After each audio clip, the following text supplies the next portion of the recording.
سربراہان نے اس میں شرکت کی، بعض جماعتوں کے سربراہان کے نمائندے شریک ہوئے، جناب میاں محمد نواز شریف صاحب اور جناب آصف علی زرداری صاحب ویڈیو لنک کے ذریعے اجلاس میں شریک ہوئے۔ اجلاس میں ملک کی مجموعی سیاسی صورتحال اور آئندہ کے لائحہ عمل پر غور کیا گیا اور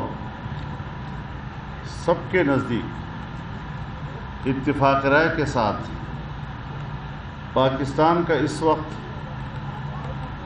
جو سنگین مسئلہ ہے، جو انتہائی حساس مسئلہ ہے، وہ معاشی بحران کا ہے، جس نے عام شہری کی زندگی کو اجیرن کر دیا ہے، اس کا سکون اور عزت نفس چھین لیا گیا ہے اور محترم شہری کی حیثیت سے وہ زندگی گزارنے کے قابل نہیں رہا ہے۔ اس تمام تر صورتحال میں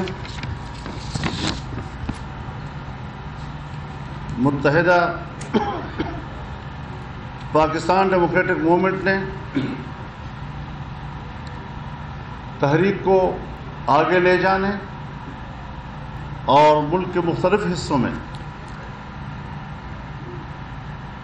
جلسہ عام منعقد کرنے کے سابقہ شیڈول پر بھی بات کی اور آئندہ کے لیے شیڈول طے کرنے کے طریقہ کار پر بھی بات کی ہے۔ پی ڈی ایم کے نزدیک اس کا اصل ہدف پاکستان میں حقیقی آئینی اور جمہوری نظام کی بحالی ہے۔ اس حوالے سے ایک میثاق طے کرنے پر اتفاق ہوا ہے۔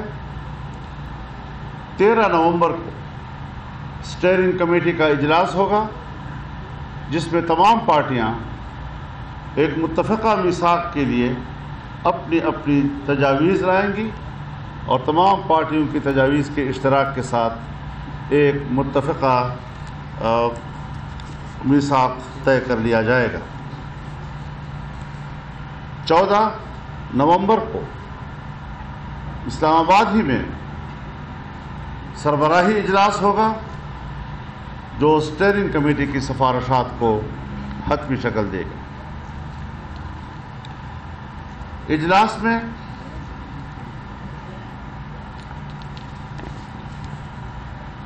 انیس اکتوبر کو کراچی میں مقامی ہوٹل کے اندر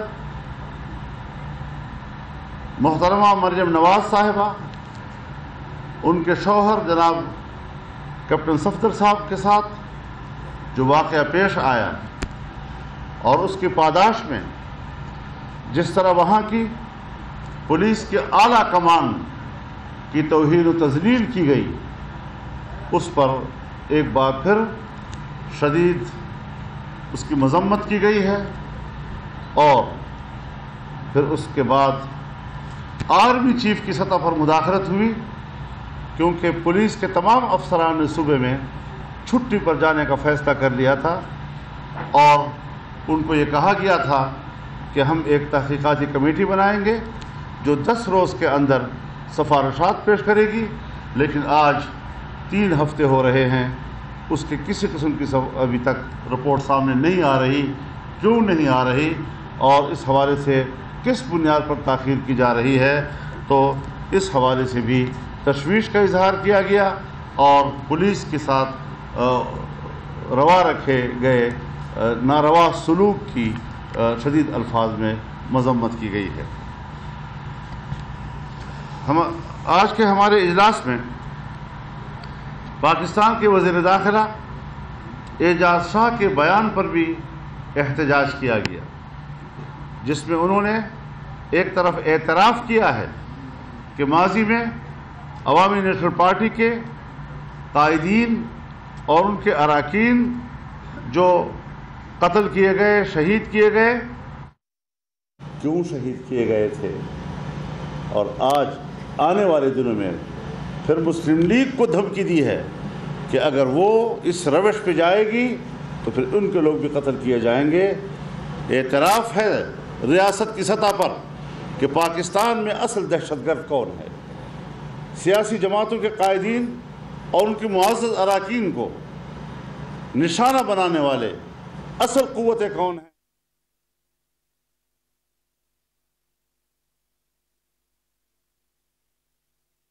میں پی ڈی ایم اجلاس کے بعد پی ڈی ایم رہنما میڈیا سے گفتگو کر رہے ہیں۔ انہوں نے کہا کہ آج اجلاس میں ملک کی مجموعی صورتحال پر غور کیا گیا۔ مولانا فضل الرحمان کا گفتگو کرتے ہوئے کہنا تھا کہ طے پایا ہے کہ ایک حساس اور سنگین مسئلہ معاشی بحران ہے فی الحال ملک میں، جس نے عام آدمی کی زندگی انتہائی مشکل کر دی ہے۔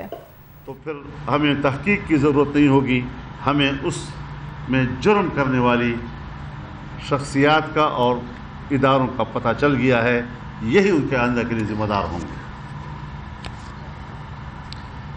فارن فنڈنگ کیس کا فیصلہ کیوں زیر التوا ہے؟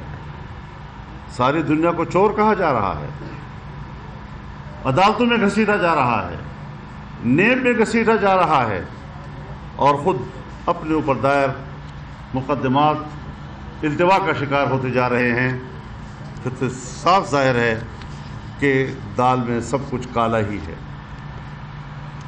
جسٹس قاضی فائز عیسیٰ صاحب کے فیصلے کے بارے میں جو سپریم کورٹ کے ریمارکس ہیں وہ انتہائی اہمیت کے حامل ہیں۔ اس سے حکومتوں کی رویے، حتیٰ کہ پرائم منسٹر ہاؤس کے رویے، پریزیڈنسی کے رویے، اداروں کے رویے وہ صاف طور پر سامنے آ رہے ہیں کہ وہ ملک کی سیاسی، آئینی اور جمہوری نظام پر کس قدر منفی اثرات مرتب کر رہے ہیں۔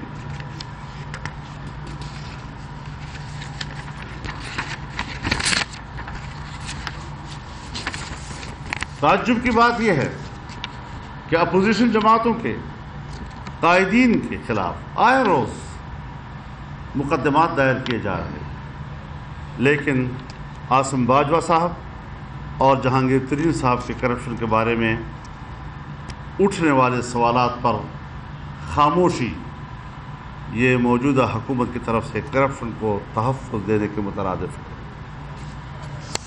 اجلاس نے جنگ گروپ کے چیف جناب میر شکیل الرحمان صاحب کی گرفتاری پر انتہائی تشویش اور افسوس کا اظہار کیا ہے۔ اس گرفتاری کو ایک ناجائز اور میڈیا کے خلاف کارروائی قرار دیا ہے، ان کی زبان بندی اور گلا گھونٹنے کے مترادف قرار دیا گیا ہے اور ان کی رہائی کا مطالبہ کیا ہے۔ یہ آج کی اجلاسی کارروائی تھی جو آپ کے سامنے رکھی گئی۔ بتا دیں کہ جو بات تھی کہ جرنیلوں کا نام لیا جائے یا نہ لیا جائے، اس پہ پی ڈی ایم نے کیا طے کیا ہے کہ آئندہ کے لیے کیا جرنیلوں کا نام لیا جائے گا یا اسٹیبلشمنٹ کا ورڈ یوز؟ یہ کوئی مسئلہ نہیں ہے، آپ میڈیا نے اس کو مسئلہ بنا دیا ہے۔ سب جانتے ہیں کہ جب اسٹیبلشمنٹ کا نام لیا جاتا ہے تو کون مراد ہوتے ہیں، تو کسی نے صراحت سے کہہ دیا، کسی نے صراحت سے نہیں کیا، یہ کوئی مسئلہ نہیں ہے ہمارے نزدیک۔ ٹھیک ہے، تھینک یو۔ میڈیا کی سطح پر آپ لوگوں کی مرضی ہے، آپ جو بات دنیا میں ہاں لے لیں آپ۔ جی آپ بتائیں۔ میں کرتا ہوں آگے آپ دیکھیں، یہ کوئی مسئلہ نہیں ہے، کیوں مسئلے کو مسئلے بنا رہے ہو؟ ہم اداروں کا احترام کرتے ہیں، لیکن اگر سیاستدانوں میں ایک شخص کا نام لیا جا سکتا ہے، وزیر اعظم کا نام لیا جا سکتا ہے، صدر مملکت کا نام لیا جا سکتا ہے، تو پھر ادارے کے کسی اور فرد کا بھی نام لیا جا سکتا ہے۔ کوئی ایسی جرم کی بات نہیں ہے، لیکن ہم بہرحال اس حوالے سے حقیقت پسندی کی طرف جانا چاہتے ہیں۔ تو بعض لوگ لحاظ رکھتے ہیں، بعض لوگ حقیقت پسندی کا مظاہرہ کرتے ہیں، اصل میں کوئی جھگڑا نہیں ہوا کرتا۔ اس بات پر مزید کوئی سوال نہیں لیا جائے گا۔ آپ بتائیں جی، اب مزید سوال نہیں لیا جائے گا، آگے سوال کر۔ ہم سب نے حل کر دیا۔ مکمل یونٹی ہے۔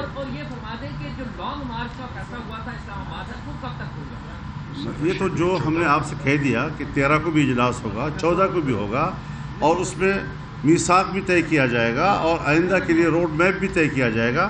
ساری چیزیں اب ایک ہفتے کے اندر ہو رہی ہیں انشاءاللہ۔ جو ہے وہ بیانیہ وہ طے کیا جائے گا کہ نام لینا ہے یا نہیں لینا؟ نہیں، یہ کوئی بات ہے جو آپ کر رہے ہیں، خدا کا خوف کرو یار۔ ایک ملک کے نظام پر بات ہو رہی ہے، اس کے پورے نظام کو ہم نے کس طرح قوم کو مطمئن کرنا ہے، عوام کو اس لفظ سے مطمئن کرنا ہے کہ جنرل فیض کا نام لیا جائے یا نہ لیا جائے۔ جنرل باجوہ کا نام لیا ہے، یعنی آپ نے ملک کی سیاست کو اس سطح پر لے آئے ہیں۔ یہ سطح نہیں ہے ہماری جہاں ہم بیٹھے ہوئے ہیں، اس کی سطح بلند ہے اور بلند سطح پر بات ہو رہی ہے۔